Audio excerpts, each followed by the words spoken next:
গণতান্ত্রিকভাবে রাজপথের আন্দোলন 11 দলীয় মাধ্যমে আরো সুসংহত এবং জোরদার করতে চায়।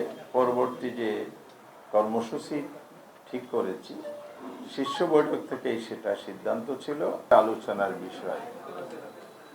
আপনারা জানেন যে 16 এপ্রিল আমাদের শীর্ষ নেতৃবৃন্দের বৈঠক ছিল। সেই বৈঠক থেকে যে কর্মসূচি ঘোষণা এসেছে, প্রথমে আমরা ঢাকা মহানগরীতে গণমিছিল করেছি 18 তারিখ এপ্রিলে। 25 তারিখ ছিল সিটি কর্পোরেশনগুলোতে। আগামী 2 তারিখ সারা দেশে জেলাগুলোতে বিক্ষোভ গণমিছিল আছে। এর মধ্য দিয়ে এই পর্বের প্রোগ্রামের প্রায় শেষ দিকে 2 তারিখের মধ্যে দিয়ে শেষ হবে। একই শীর্ষ বৈঠকের ঘোষণা ছিল আমরা বাংলাদেশের 7টা বিভাগীয় শহরে পার্শ্ববর্তী জেলাগুলো সহ বিভাগীয় পর্যায়ের সমাবেশ করব। সেখানে শীর্ষ নেতৃবৃন্দ উপস্থিত থাকবেন, জাতির উদ্দেশ্যে বক্তব্য রাখবেন। আমাদের মূল যে দাবিটা আছে, গণভোটের গণরায় বাস্তবায়ন এবং জনদুর্ভোগ নিরসন, জ্বালানি সংকট নিরসন, দ্রব্যমূল্য নিয়ন্ত্রণ এবং আইন শৃঙ্খলা পরিস্থিতির উন্নতি, চাঁদাবাজি, সন্ত্রাস, নৈরাজ্য বিভিন্ন জায়গায় হচ্ছে, দখলদারিত্ব হচ্ছে।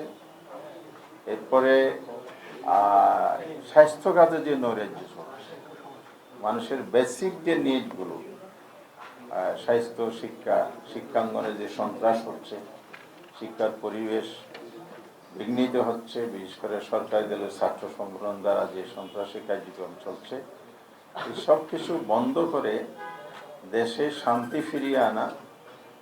আর শান্তি ফিরিয়ে আনতে হলে গণতন্ত্রের বিকাশ অপরিহার্য।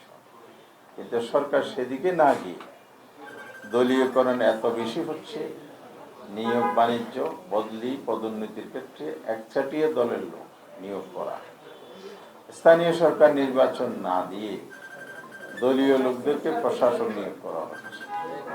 এই সব কিছুর বিরুদ্ধে আমরা জনমত গঠনেরও কর্মসূচি নিয়েছি, রাজপথের বিক্ষোভ, সমাবেশ, গণমিছিলের কর্মসূচি নিয়েছি, পর্যায়ক্রমে সেগুলো পালন করছি।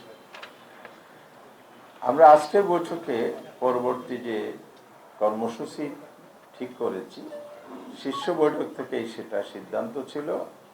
শিডিউলটা আজকে আমরা প্রণয়ন করেছি। সেই শিডিউল অনুযায়ী আমরা এই যে দাবি, গণভোটের রায় বাস্তবায়ন, সরকার শুরুতে যেই ন্যাক্কারজনক ঘটনাটা ঘটিয়েছে,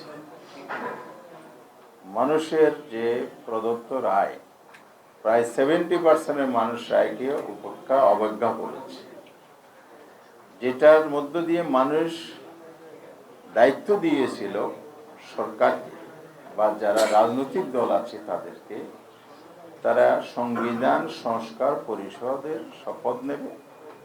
যেহেতু একই দিনে সংসদ নির্বাচনের ভোট এবং সংবিধান সংস্কার পরিষদ গঠনের ভোট রয়েছে, সেটা শপথ নেবে।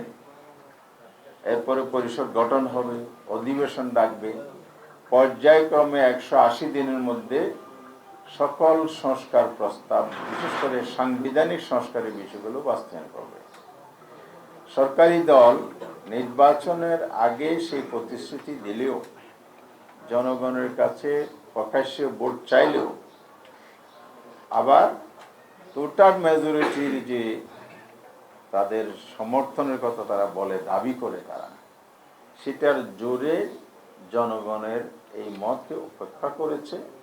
তারা শপথ নেয় নেই সংবিধান সংস্কারের সদস্য হিসেবে, এবং পরিষদ না ডেকে পার্লামেন্টে চলচাতুরি করে, বিশেষ করে ক্ষমতার জোর, টোটাল মেজরিটির জোর, এইসবকে কাজে লাগিয়ে তারা এখন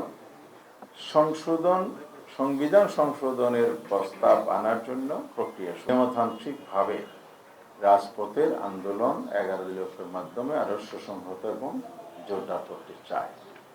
সেই লক্ষ্যে আমরা 7টি বিভাগে ভিন্ন ভিন্ন তারিখে সমাবেশ করার সিদ্ধান্ত নিয়েছি, যা আজকে এখানে ঘোষণা হচ্ছে।